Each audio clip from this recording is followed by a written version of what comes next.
SP बाबू recording studio.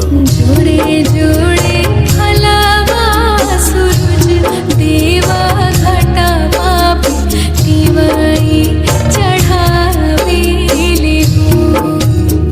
जोड़े जोड़े फलवा सूरज देव घटवा पे तिवई चढ़ावेले हो।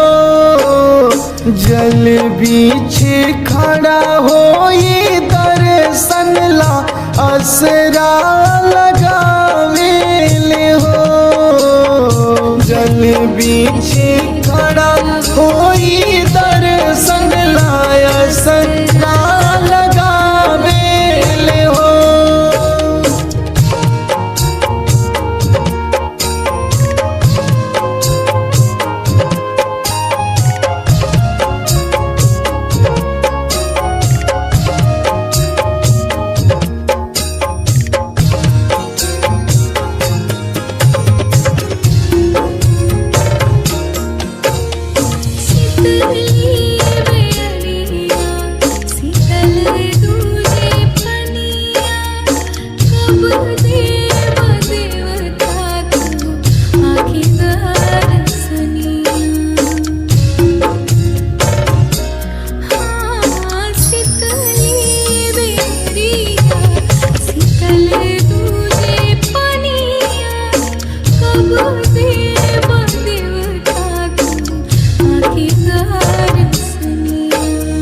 जोड़े जोड़े सुपवा आदित्य देव घटवा पे तिवई चढ़ावेले हो। जल बीच खड़ा हो ये दर्शन ला असरा लगावेले हो।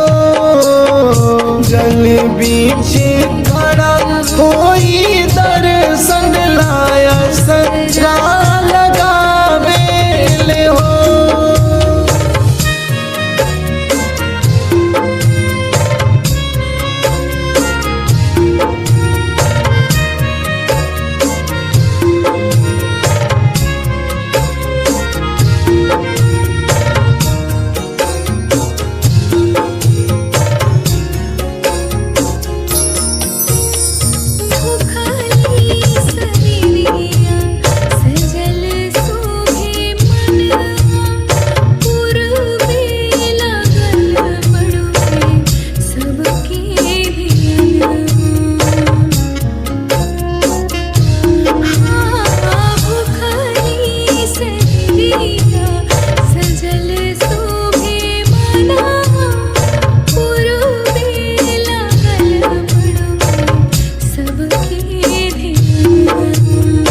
जोड़े जोड़े दौरा आदित्य देव घटवा पे तिवई चढ़ावेले हो।